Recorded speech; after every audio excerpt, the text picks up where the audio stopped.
Hello and welcome to EnfinityCast, where we explore the boundless landscapes of the human mind. I'm your host, Halden. Today we're looking at something that might seem a little counterintuitive. We're often told that youth is the peak of happiness, but what if our brains are actually wired to find more contentment later in life? Here to help us unpack this is my wonderful co-host, Indra Solis. Hi, John. It's great to be here. And you're right, it does go against the grain of so many cultural narratives.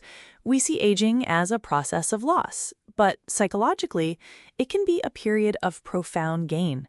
What we're talking about is a well-documented phenomenon in geropsychology known as the positivity effect. The positivity effect. It sounds so simple, but I get the feeling it's quite complex. Can you break down what that actually means for us? Of course.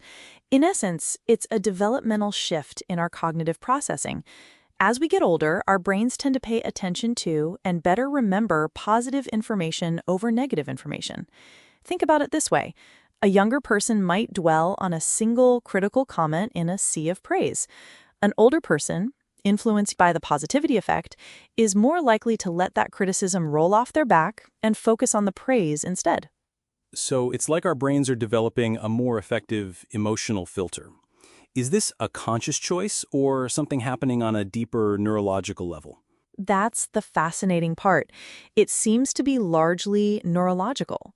Studies using brain imaging have shown that in older adults, the amygdala, the brain's emotional center, shows a much stronger response to positive images than to negative ones.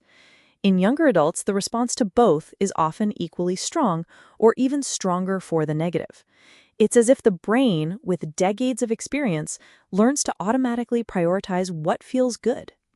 That connects to something called the socio-emotional selectivity theory, doesn't it? The idea that as our time horizon shrinks, our goals shift. Exactly. When you're young, the future feels infinite. So you focus on gathering information, taking risks, and even learning from negative experiences. But as you get older, you recognize that time is more finite. Your motivation shifts towards things that provide emotional meaning and satisfaction right now. You're less interested in networking with 100 people and more interested in a deep conversation with a close friend.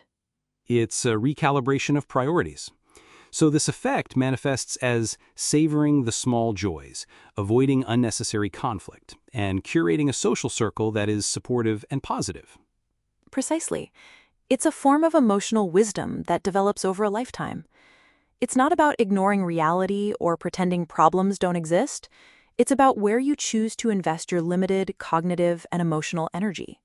Of course, it's important to add the nuance that this isn't a universal guarantee.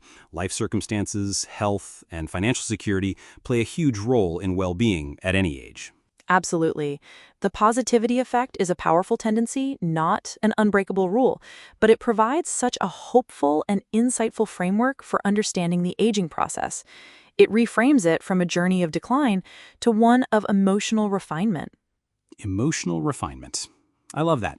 It suggests that one of the greatest skills we learn over a lifetime is simply how to be happy. A beautiful thought to reflect on.